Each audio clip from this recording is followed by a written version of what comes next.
देखिए, प्रश्न ये था कि जो अक्षांशादी सारणी में जो लग्नांतर मिनट दिए हैं 12 राशियों के, क्या वैसे लग्नांतर हम भी निकाल सकते हैं? तो मैं आपको बताता हूं। हम ले लेते हैं मार्च का प्रकरण। मार्च का प्रकरण, इसमें महीने से कोई संबंध नहीं है संस्कार के लिए। तो देखिए, मार्च भी लेने की जरूरत नहीं है। मैं आपको बताता हूं कि लग्नांतर मिनट कैसे निकालें जिसमें 2 संस्कार नहीं करने पड़े और सीधे एक संस्कार में ही काम चल जाए।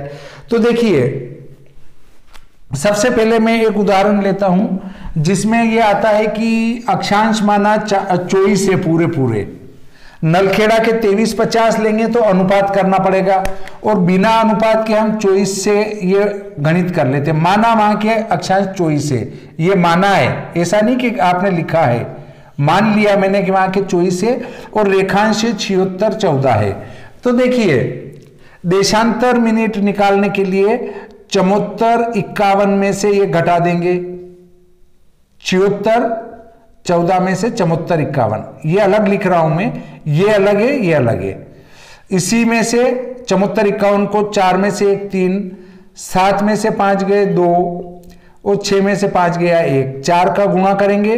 देखिए, ये देशांतर है, 4 तिया 12, 4 दूनी 8 और 1 9, 4 एकम 4 और 1 5। सीधा मैंने 60 घटा के 1 आगे जोड़ दिया है। अब देखिए, 74-51 पश्चिम में पड़ता है और 76-14 पूर्व में पड़ता है। आ रहा है ये तो समझ में? मतलब जो कम रेखांश होंगे वो होंगे पश्चिम में, अधिक रेखांश होंगे वो पूर्व में होंगे। तो देखिए, पूर्व में होने से उतना टाइम पहले वहां पर लग्न प्रवेश हो जाएगा, इसलिए ये घटाने पड़ेंगे। तो ये ऋण 5-32 होंगे। 5-32 क्या होंगे? ऋणात्मक होंगे, घटेंगे। अब देखिए, हम सभी लग्नों को यहां 23 कर लेता हूं, ज्यादा ठीक रहेगा, जल्दी समझ में आ जाएगा। 23 मान लेते हैं। तो मेष लग्न के लिए जो लग्नांतर होगा वो क्या होगा? देखिए, ऋण 5-32 है, ये तो है देशांतर हमारा, देशांतर। वृषभ, मिथुन, कर्क, सिंह,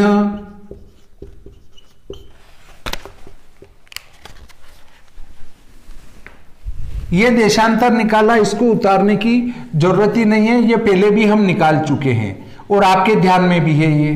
अब देख लेते हैं हम अगला बिंदु, सिंह, कन्या, तुला, वृश्चिक, धनु, मकर,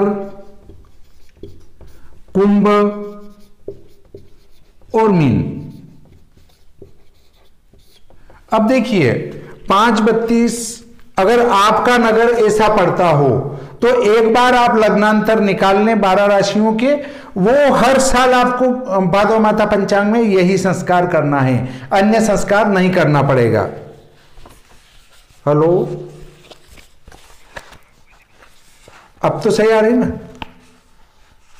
देखिए, 23 लग्नांतर सारणी भाग 2 देखें, उसमें अक्षांश 23 और मेष को मिलाएंगे तो कितने मिलेंगे? धन के 1 मिनट 9 सेकंड, धन के 1 मिनट 9 सेकंड मिल गए। बस इनको घटा दो, बड़ी संख्या ऋण की, छोटी धन की घटेगी। 12 में से 9 गए, 3 बचे, 3 में से 1 गया, 2 बचा, 5 में से 1 गया, 4 बचा।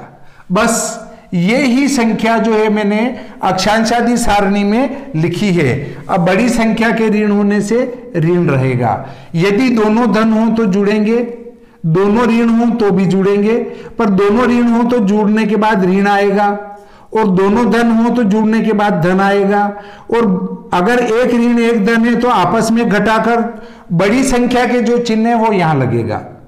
अब आपको कोई दिमाग लगाने की आवश्यकता नहीं है।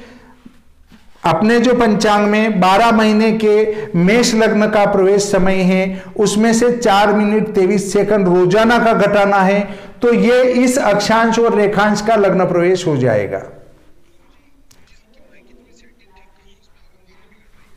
आवाज बिगड़ रही है। अपडेट तो आज तो नहीं आया होगा।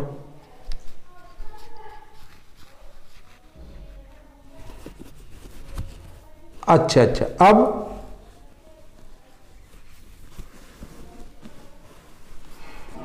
अच्छा, ये थोड़ा और सही कर देता हूं उसको। अब देखिए, इसमें वृषभ लग्न का ये देशांतर तो सब जगह लिखना है आपको।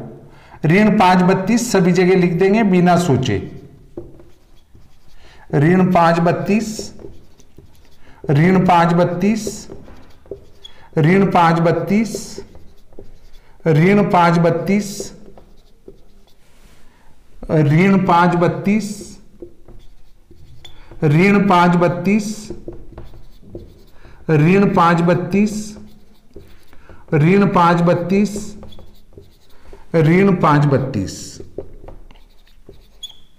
तो देखिए, अब वृषभ लग्न में क्या आता है 23 अक्षांश के सामने। वृषभ और 23 अक्षांश को मिलाएंगे लग्नांतर सारणी भाग 2 में, तो प्लस के 2 चॉइस आएंगे।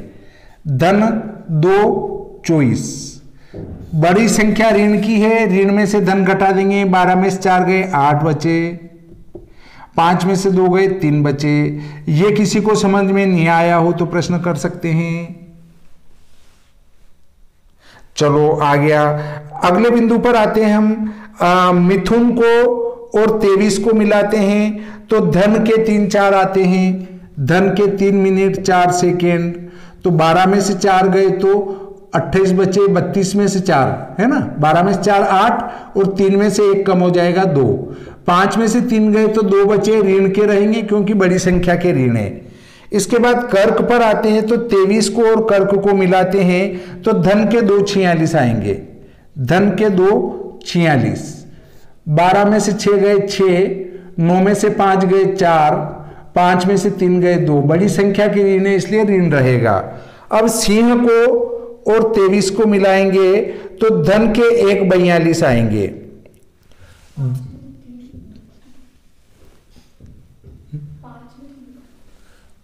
5 में से 3 गए तो 2। यहां 3 में से 4 नहीं जाएंगे तो 1 हासिल इधर से लेंगे तो यहां हो जाएंगे 92।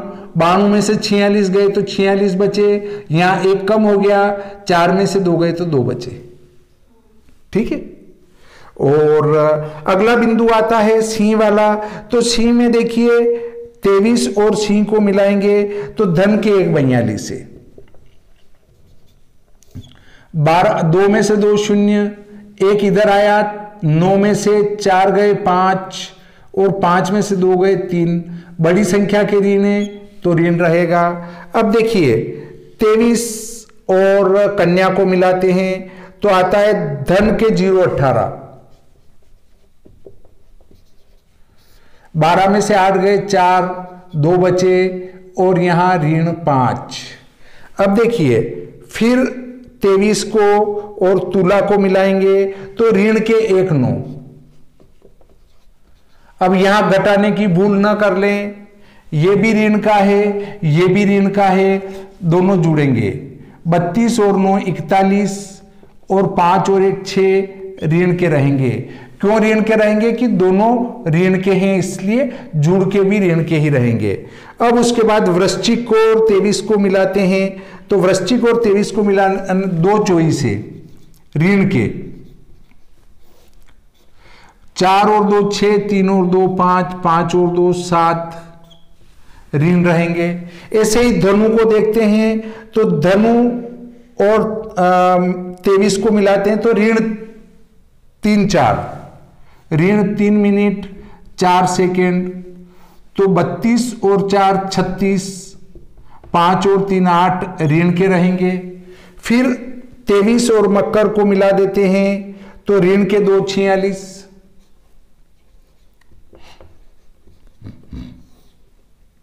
6 2 8, 4 3 7 और 5 और 3 8 ऋण के रहेंगे।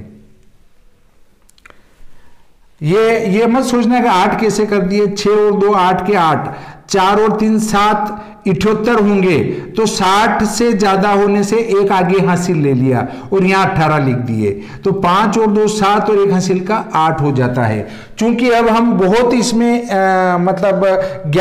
पढ़ चुके हैं, इसका ज्ञान हो चुका है, इसलिए ऐसा सीधे करेंगे तो आपको चक्कर में नहीं पड़ना है। अब कुंभ को और 23 को मिलाते हैं, तो कुंभ को और 23 को मिलाने पर ऋण 142 आता है, ऋण 142, 2 और 2 4, 4 3 7, 5 और 2 7। अब मीन को और 23 को मिलाते हैं तो ऋण 0 18, 8 और 2 10, 3 और 2 5 और ऋण के 5।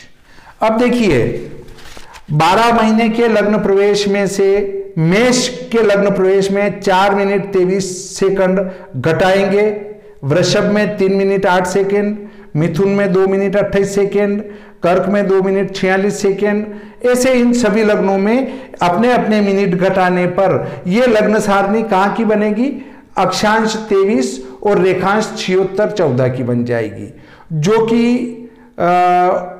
उज्जैन के पूर्व में पड़ेगा और दक्षिण में पड़ेगा, मतलब इंदौर से पूर्व में मान सकते हैं 23 अक्षांश। तो ये वहां की लग्न प्रवेश सारणी इस प्रकार बना सकते हैं। तो जो मैंने अक्षांशादि सारणी देखें आप, पृष्ठ क्रमांक 88 निकालें, पृष्ठ क्रमांक 88, उसमें पहला नगर है हमारा अमृतसर, सबके निकल गया होगा। तो देखिए अमृतसर की लाइन में आगे चलते हैं, तो मेष के नीचे लिखा है ऋण 5 49, वृषभ में ऋण 12 16, मिथुन में ऋण 15 34, कर्क में ऋण 14 3, सिंह में ऋण 8 38। ये जो मिनट लिखे हैं वो इस प्रकार गणित करके निकाल कर लिखे हुए हैं। तो आप भी ऐसे अपने नगर के निकाल के रख लें, जो हमेशा श्री भादो माता पंचांग में ये संस्कार करके आप अपने स्थान का लग्न प्रवेश बना सकते हैं। परंतु इस प्रकार की एक जो है सारणी मेरे मस्तिष्क में कई समय से घूम रही है कि जिसमें सिर्फ एक लग्न प्रवेश सारणी बना दी जाए और उसमें 200 साल के संस्कार हो जाएं और पूरे भारत के जो छोटे छोटे नगर हैं, तहसील कस्बा, इनके भी लग्नांतर निकाल कर दे दिए जाए तो ये पुस्तक बहुत ही सुंदर होगी। और जो सीखने वाले हैं और जो आगे भी सीखने वाले आएंगे उनके लिए एक बहुत ही सुंदर पुस्तक हो सकती है। और इसका विज्ञापन मैंने श्री भादो माता पंचांग में डाल रखा है, परंतु समय का अभाव होने के कारण से इसको मूर्त रूप नहीं दे पा रहा हूं। इस प्रकार आज आपको मैंने ये जानकारी दी। ये प्रकरण हम यहीं समाप्त करते हैं, लग्न प्रवेश वाला।